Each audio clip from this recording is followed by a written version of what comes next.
시청자 여러분 안녕하십니까. 지금부터 저렇게 안보전을 시작하십니다. 자, 우선요, 지금 이제 이 미국에 있는 고등창 박사가 윤 대통령이 이제 금년에는 석방될 것이다, 이런 그 글을 올려놓고 있습니다. 물론 이제 이 고등창 박사가 구체적인 정보를 바탕으로 해서 이런 평가와 기대를 할 수도 있겠지만, 또 그렇지 않고 또 뭐 이 막연한 추상적 이 상상력으로 그렇게 할 수도 있어요.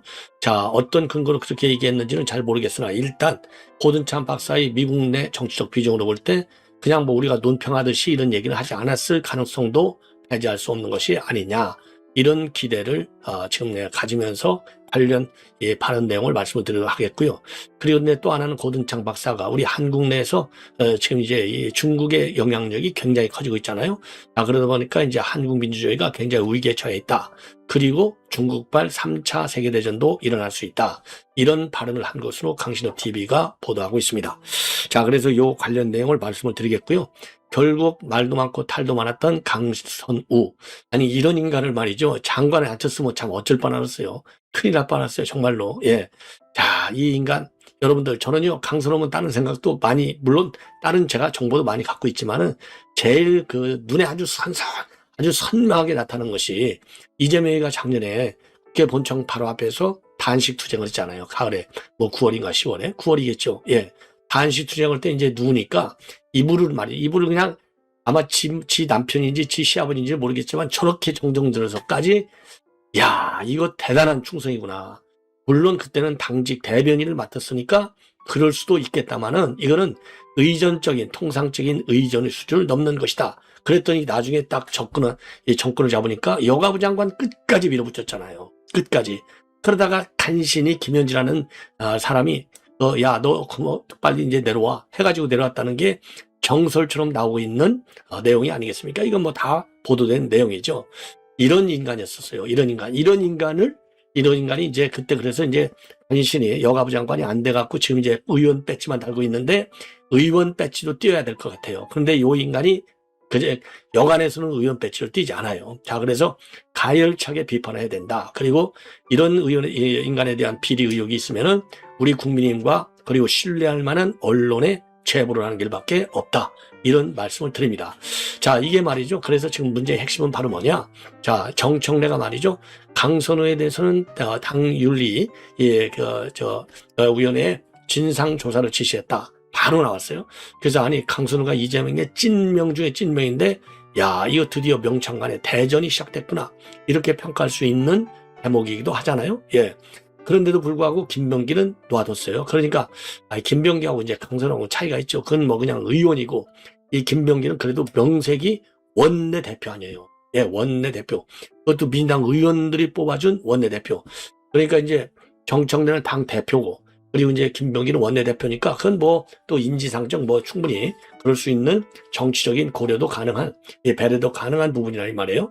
자, 그래서 왜 그 당시에도 말이죠, 아니 근데 왜 김병기는 윤리감찰단에 지시를 안 하지, 이런 의혹이 있었는데, 지금 보도에 보면 그때 비공개로 이미 지난 25일 날 비공개로 윤리감찰단에 감찰 진상조사를 지시했다 나오고 있어요.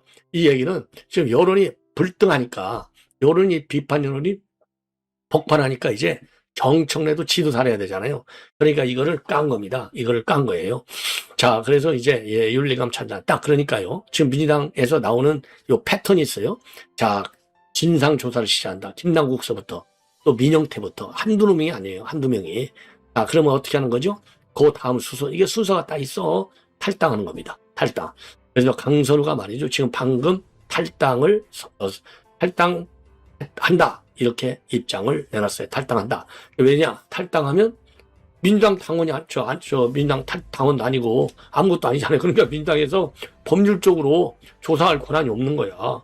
그리고 조사한다고 해도 응하지 않으면 끝나. 그래서 강제 수사밖에 없는 거예요. 이미 경찰에서 강제 수사에 진입을 했죠. 예, 그래서 지금 이제 강선우가 탈당이라는 카드를 꺼내서 당의 화살을 피하려고 하는 거죠. 예. 자, 그래서 요 내용을 말씀을 드리도록 하겠습니다. 예, 그리고 말이죠, 지금 서울 집값이 연초부터 난리가 났습니다. 자, 집값 이제 이 진보 좌파 이 대통령들 특징 중에 하나가, 자, 노무현 대통령은 뭐라고 그랬죠? 아이고, 이거 못해 먹겠다 그랬잖아요. 근데 최근에 이거를 그대로 거의 받은 게 이재명이에요. 서울 집값 나 못해 먹겠다는 거예요. 나는 이제 더 이상 할 수가 없어. 예, 이건 못 잡겠어 했거든요. 그런데 정말로 금년도, 그러니까 아니라 작년도 이제 문재인이가 정권 내놓게 된 결정적인 이유가 이 집값 때문에 그렇다고 해도 과언이 아니에요. 이 집값을 잡으려고 통계까지 조작한 거 아니에요. 통계까지. 이러면 뭐 끝장난 거죠. 예, 그래서 집값이 어느 정도 올랐느냐? 서울을 떠난 인구가, 서울을 떠나서 이제 인근에 과천, 분당 이런데 과천이 제일 많이 올랐어요. 그래서 그 다음에 분당, 그 다음에 수지, 용인 이쪽으로 올라가지고 지금 116만 명이 작년에 서울을 떠났습니다. 집값이 비싸서 못 사겠다는 거예요. 그 다음에 그럼 집값이 얼마 정도나 올랐느냐? 작년 한 해 동안 8.7%가 올랐는데 이거 어마어마한 거예요. 8.7%. 아니, 물가 상승률이 2, 3%인데 8.7%니까 물가의 3배가 올라간 거예요. 19년 만에 최고 수치로 올라간 겁니다. 자, 그러다 보니까 이 집도 말이죠. 양극화 현상. 모든 부분에서의 양극화 현상이 굉장히 심각하다. 그래서 양극화를 나타내는 지표가 6.89로 나와 있어요. 6.89. 5가 넘어간다? 그럼 양극화가 심각한 거예요. 쉽게 얘기해서. 네, 이 정도로 통계가 뒤를 뒷받침해주고 있어요. 집값. 그래서 이 집값이 내년도 지방선거에서도 또 다시 이게 심판의 요인으로 작동할 가능성이 매우 크다. 자, 그래서요. 지금 이제 모든 언론에서 작년 집값의 이 폭등 현상, 이거를 서울 집값도요. 옛날에는 강남 상권에서 쭉 올라갔는데 그게 아니야. 뭐 서울 전역, 뭐 전역까지는 아니지만 하여튼 마포, 성동, 예, 마포, 성동, 송파, 서울에서는 요 세 군데. 제가 말이죠. 어떻게 살다 보니까 이거 뭐 집값이 어디가 올랐는지까지 다 제가 분석하고 연구를 해야 돼요. 그리고 인근 지역에서는 제일 많이 오른 데가 과천, 그 다음에가 분당, 그 다음에가 수지, 용인, 요런 순으로 올라갔다는 겁니다. 그러면 지방 집값은 어떻게 됐느냐? 서울에는 8.7%가 올라갔잖아요. 지방 집값은 11.3%가 떨어진 거예요. 그러니까 20% 차이가 나는 거야. 그러니까 서울과 지방 간의 양극화, 서울 안에서도 양극화. 그렇죠? 또 이 최고 비싼 강남 상구 중에서도 안에서도 예를 들어서 반포하고 말이죠.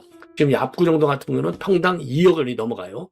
근데 강남구라고 하더라도 이 압구정동이 아닌 이쪽은 지금 압구정 증가율의 반밖에 안 돼요. 거기가 평당 2억이다? 그러면은 나머지 이쪽은 1억 조금 넘나? 뭐 이쪽 저쪽. 네, 이 정도 가는 겁니다. 그러니까 지금 이제 이거 따질 때가 아니에요. 지금 모든 부분에서 양극화라고 하는 것이 정말 이거 폭동 직전의 상황으로 치닫고 있다. 대한민국에서 제일 민감한 지수가 뭡니까? 부동산 가격이잖아요. 큰일 났습니다. 자, 이거 정부 무능 이 말이죠. 정부 무능이 무능해서 끝나갖고 무능한 인간들만 책임질 일이면 끝났는데 이건 책임을 질 수가 없어. 한계가 있어. 이거 뭐 계속 뭐 국토부 장관 뭐 잘라낸다고 해결될 일도 아니고요. 머리를 짜내야 되는데 그래서 전문가들이 얘기하는 것은 지금 이제 지난번에 11호 부동산 대책이 불을 질렀다. 이런 지적을 많이 하고 있어요. 왜? 이게 좌파 정부의 특징이 뭡니까? 박원순 문재인서부터 수요는 많은데 공급을 줄여버리는 거야. 공급을 늘려야지. 지금 제가 보기에는요, 저는 뭐 부동산 문제 전문가가 아니지만은 육감적으로 저도 뭐 70년대부터 서울에서 살았으니까 고등학교까지만 시골에서 나오고, 예.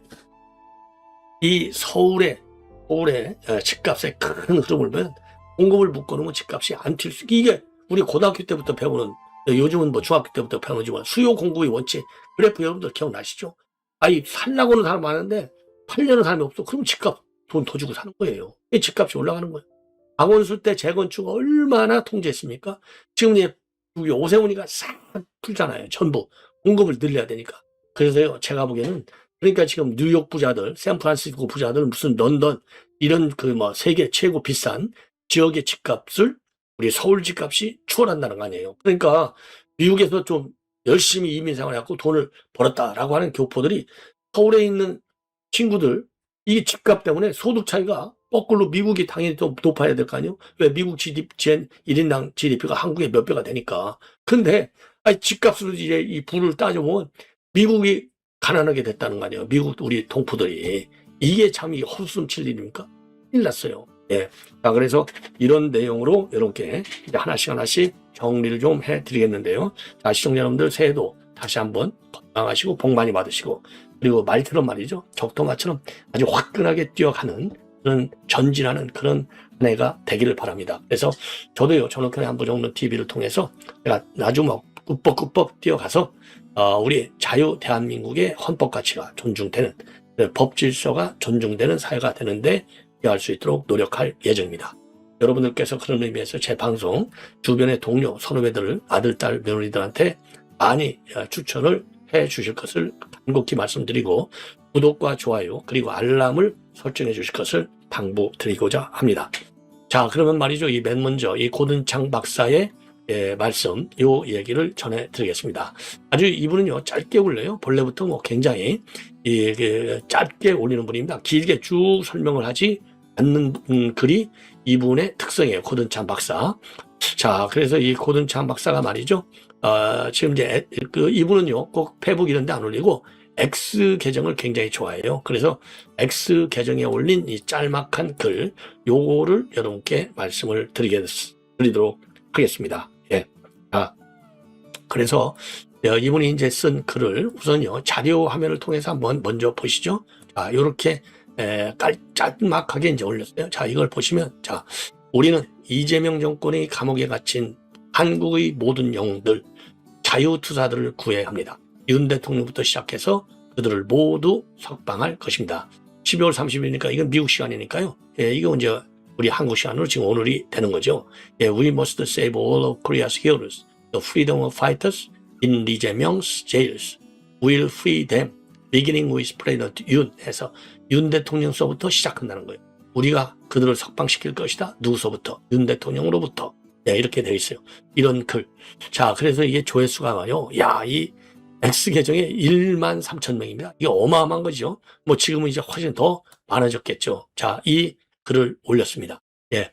뭐 이재명 정권에서 지금 3특검에서 지금 구속 친 사람들이 지금 한두 명이 아니잖아요. 그래서 지금 이제 이 내란 특검, 김용현, 조태용, 이상민, 여인영, 노상원, 문상호, 그리고 이제 김건희 특검 20명, 최상병 특검 5명.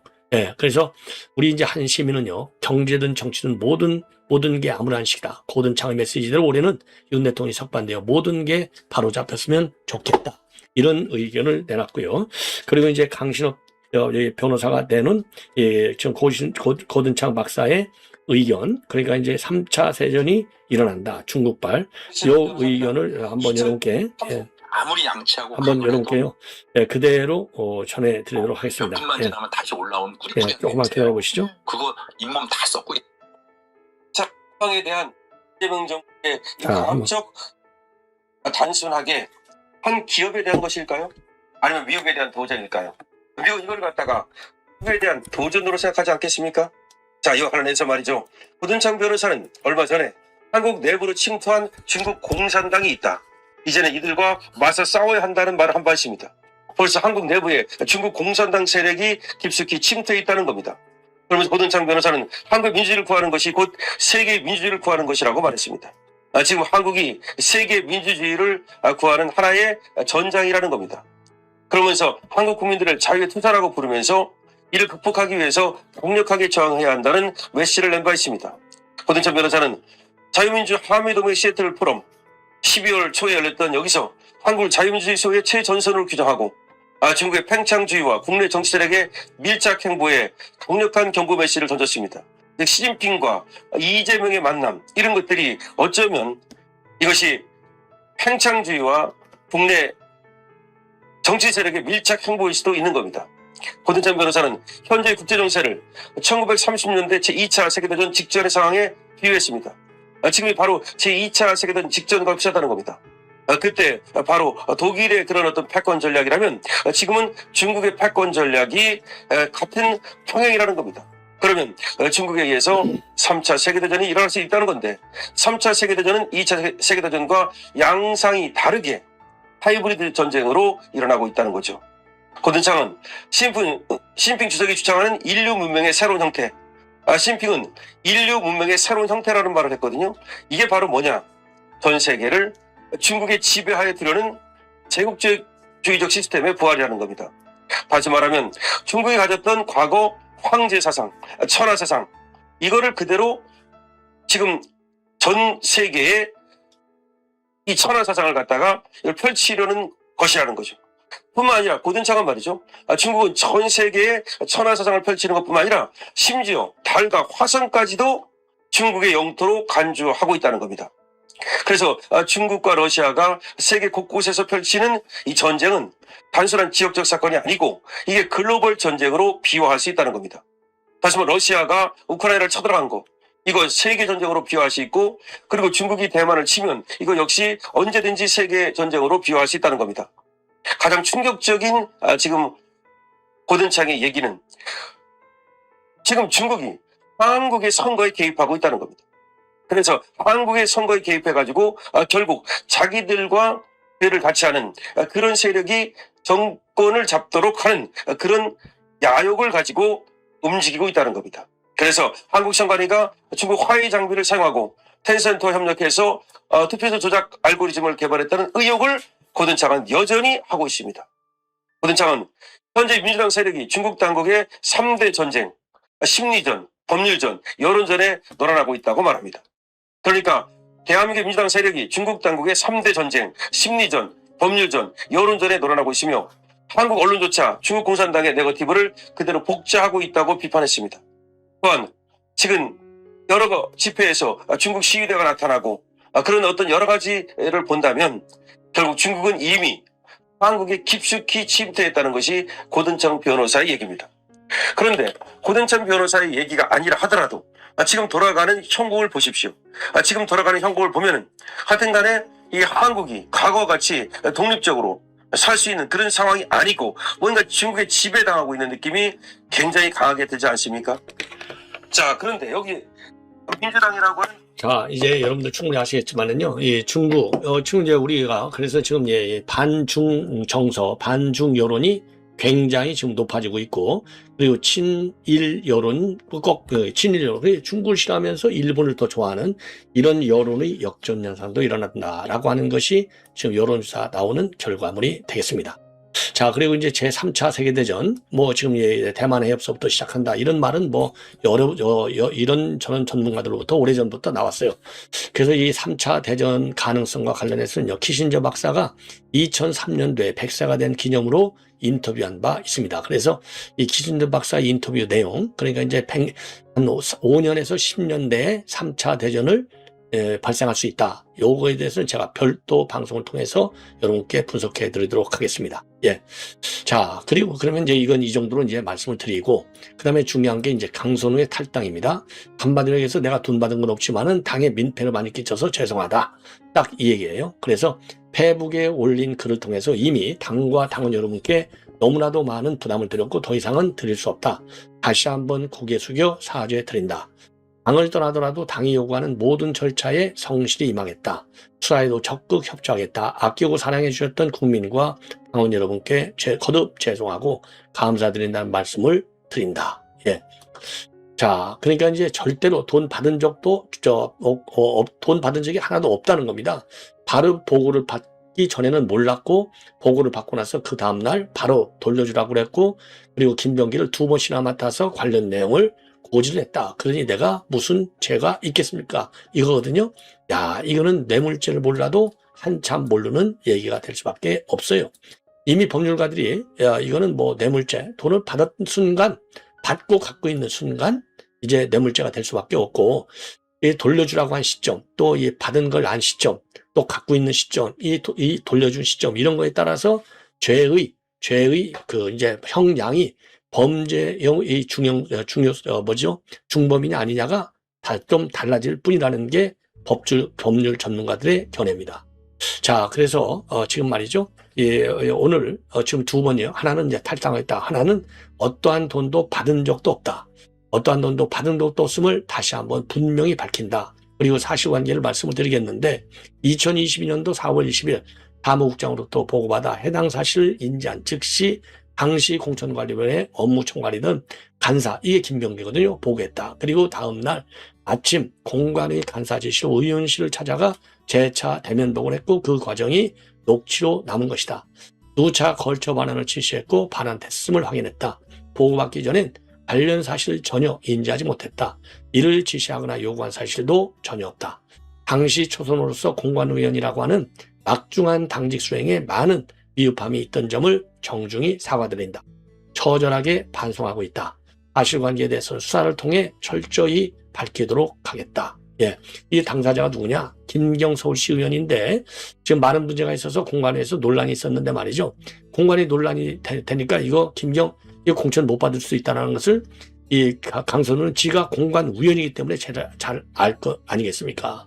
자, 그러니까 이제 돈 1억 가지고 내고를 시작했다. 이렇게 볼 수 있는 것이 이게 기본 상식이 아니겠습니까? 자, 이게 그래서 이제 앞으로 일파만파로 이제 커지는 것이 되겠고요. 그리고 이제 김병기에 대해서는 왜 진상조사 지시를 하지 않았느냐? 딱 이제 논란이 되니까요. 지난 25일 날, 그러니까 이제 숙박권, 공항의전 이런 여러 가지 의혹이 나오니까 그때 지시를 했는데 비공개로 지시했다는 겁니다. 자, 이거에 이제 오늘 말이죠. 이 봉하마을을 찾아갔는데 기자들이 왜 윤리감찰대상에서 김병기를 뺐느냐 이러니까 김병기에 대해서도 지난 25일 날 윤리감찰 실시한 바 있다. 그러면서 당내 인사 어느 누구도 지휘관을 막론하고 윤리감찰대상이 되면 비켜갈 수 없다. 강선우를 포함해서 어느 누구도 예배일 수 없고 성일 수 없다고 생각한다.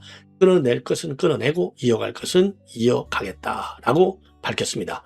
그러면 25일 날이 어떤 날이냐? 지금 김병기가 말이죠. 텔레그램만 내용을 공개하면서 보좌관이 지금 공익 제보자 행사를 한다. 이러면서 역공을 취했던 날이 되겠습니다. 그래서 이제 그날 이거 안 되겠다 싶어서 윤리감찰을 지시를 했다는 것이고요. 예. 그리고 이제 그 다음 날 어쨌든 간에 죄송하고 송구스럽다. 그리고 지금 김병기하고는 자기가 전화통화를 해봤는데 정리된 입장을 발표한다고 하니 그때까지 지켜보겠다라고 발언을 한 바 있습니다. 예. 자, 그래서 그때는요, 이런 얘기가 나오기 훨씬 전이죠. 그래서 이제 제주도 이제 호텔 숙박권 수수, 의전 논란, 지역구 병원 특혜 논란, 뭐 이런 것들이 나올 때가 되겠습니다. 예. 자, 이제 그래서 지금 이제 김병기와 그 다음에 강선우 관련 내용들이 지금 계속해서 일파만파로 커지고 있는 상황이 되겠습니다. 그리고 이재명이가 말이죠. 오늘 현충탑의 헌화 부정한 뒤에 묵념하면서 지금 순국 선열과 호국 영역을 넋을 기렸다. 이렇게 돼 있어요. 이건 뭐 기본 메뉴죠. 자, 그런데 방명록에 뭐라고 썼느냐? 함께 사는 세상, 대한민국 대도약의 원년, 대한민국과 함께 열겠습니다. 이렇게 썼다는 거예요. 함께 사는 세상. 여기서 여러분들은 뭐라고 이제 이거를 해석할지는 모르겠지만은 저는 상당한 의미가 있다. 야, 뭐 쓸 말이 뭐 얼마나 많겠어요. 그런데 함께 사는 세상에 함께. 여기서 함께는 이제 지금 이제 좌우로 국민을 갈라치게 한다. 이게 이제 이 문재인 때부터 심각해진 현상이잖아요. 이재명도 철저히 좌우 국민 나눠서 갈라치게 하면서 정치를 해왔다. 6개월 동안. 이게 전반적인 비평이고 평가예요. 자, 그러다 보니까 지금 이제 이해운이를 갖다 놓고서 통합의 인사를 했다라고 하니까 야, 이런 썩어빠진 인간을 갖다 놓고 무슨 통합이야? 통합 같은 소리 하지 마. 이게 지금 국민의 여론의 분노 아니겠습니까? 분노한 여론이잖아요. 그러니까 이런 여론에 고개를 조금 숙이는 척 하는 것이 아니냐. 나는 지금 이해운이 갖다 놓은 거 봤잖아. 권은우이 갖다 놓은 거 봤지. 홍미령이 갖다 놓은 거 봤지. 나는 좌우 함께 사는 세상을 만들 거야. 라고 지금 얘기를 한 거예요. 이거는 제가 보기에 이게 펜으로 써진 거잖아요. 그래서 펜에서 시작해서 펜으로 끝날 가능성이 상당히 많은지 안 많은지 우리가 한번 지켜보자 이거죠. 제가 보기에는 펜에서 시작해서 펜으로 끝날 가능성이 많다. 왜? 정책을 바꾸지 않으면 한 절대 안 된다. 그러면 정책을 바꿀 수 있는 지금 여건이 되느냐? 그리고 지금 이재명의 생각이 그렇게 정리되어 있느냐? 저는 아니올시다라고 말씀드려요. 그래서 최소한도 펜만으로라도 함께 사는 사람이라고 쓴 것은 일단 그래도 여론의 이 압박을 의식을 조금 한 것이 아니냐. 왜? 6월 지방선거가 있으니까 이렇게 꼬리를 내리지 않으면 안 되잖아요. 지금 이제 김병기 강선우 사태로 인해서 중도층이 도망가고 있는 거 눈에 보이지 않습니까? 그러니까 이제 여론이 무서워지는 거예요. 자, 그리고 신년사에서 몇 가지 메시지를 냈는데요. 자, 왜냐하면 신년사에서 내놓은 얘기를 알아야 이재명과 대한민국을 어디로 끌고 가는구나 이걸 알 수 있어요. 자, 그래서 지방주도의 성장, 모두의 성장, 여기도 모두의 성장, 안전이 기본인 지속 가능한 성장, 문화가 이끄는 성장, 평화가 뒷받침하는 성장, 성장에서 시작해서 성장으로 끝났어요. 요 성장의 개념은 다 달라요. 뭐 지방자치 개념 등등. 예. 그다음에 경제적인 측면, 문화적인 측면 모든 측면에서의 분야별 성장을 얘기하고 있는 겁니다. 성장. 자, 그러면서 통합 정신을 강조하고 있어요. 예, 그래서 이 모든 친환하고 위대한 과업이 국민 통합과 굳건한 국민의 신뢰에 의해서만 가능하다는 점을 잘 알고 있다. 국민 모두의 대통령으로서 더욱 겸손한 자세로 국정에 임하겠다. 이것도 국민 모두라고 돼 있잖아요. 그리고 국민 모두, 그리고 국민 통합 이런 걸 강조하면서 함께 사는 세상 이렇게 다 했거든요. 꼬리를 조금씩 내리는 척 하고 있습니다. 이게 그래서 척에서 시작해서 이 쇼가 아니라 쇼로 끝나지 않도록 하기 위해서는 우리가 건강한 비판을 계속하고 건강한 견제구를 계속 날려야 되겠다. 이런 말씀을 제가 드리지 않을 수 없습니다. 그리고 부동산 문제는요. 지금 결론은 제가 말씀드렸는데 중간적인 이 살을 좀 붙여야 돼요. 그래서 바로 이어지는 방송에서 살 붙이는 살을 붙이는 측면에서의 부동산 대책의 심각성 요거를 정밀 정리해 드리겠습니다. 시청자 여러분 많이 고맙습니다.